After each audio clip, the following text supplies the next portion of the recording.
Welcome to part 3 of how to plan for your success.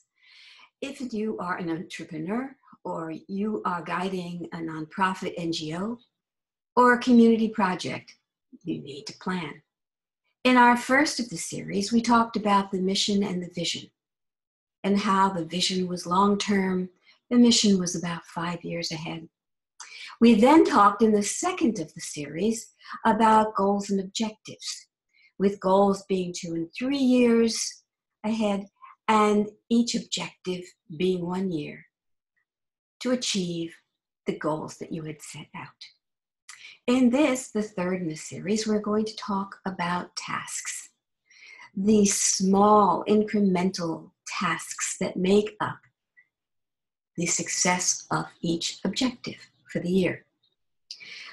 What I'd like you to do is take each of the objectives and outline in writing the tasks. 1, what needs to be done? And in that task, who will do it? Where will they do it? When will they do it? And then, what will they need to accomplish it? Think of equipment, supplies, space like storage, computer, all of the things that they will need in order to get that task done. Now, there may be a few tasks per objective, or there may be many. It's okay, however many it takes to make sure that you have completed your plan for each objective. When you've got your tasks all outlined, it's now time to look at the costs. Go through the tasks and think about putting together the different kinds of equipment. First of all, the equipment that you will need. Some tasks may need the same equipment. Great, you don't have to buy more than one. But as you make your list of equipment, also make a list of what they will cost. This is a capital expense. Maybe you won't need to make it every year, but it will mean that you have to raise those funds in order for that person to complete the task for you, get the equipment they need. The same thing goes for supplies.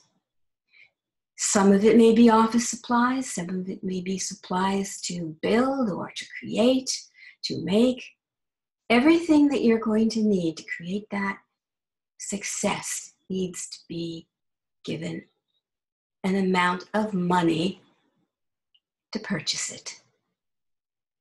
When you tally it all up, the equipment and the supplies, then you want to add what we call the overhead. How much will it cost to pay these people if they're not going to be volunteers? To pay your office staff? How much will it cost to rent space? For the utilities?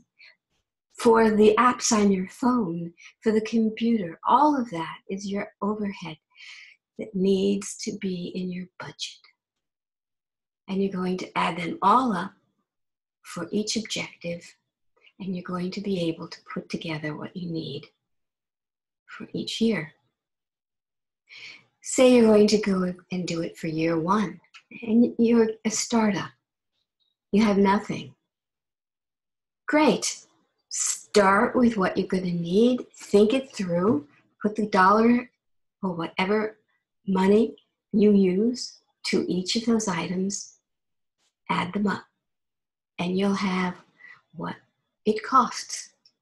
Now you're going to have to figure out how you're going to pay for that, to get all these tasks, goals, and objectives done.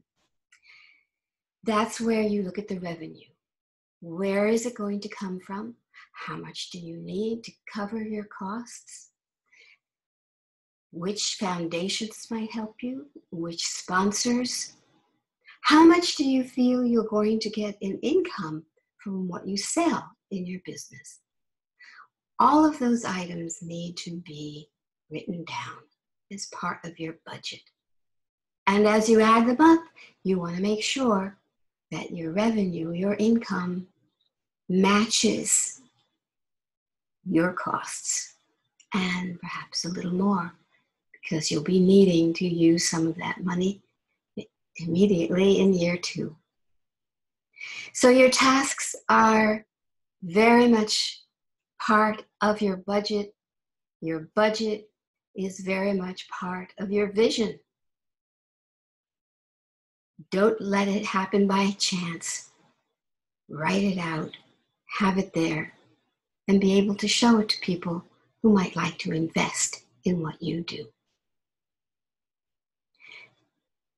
Now, in our 4th and final installment of our plan, I will look at how to write the background, the story, so that it engages investors and others. So tune in for that. In the meantime, put together your tasks and budget. Thank you very much.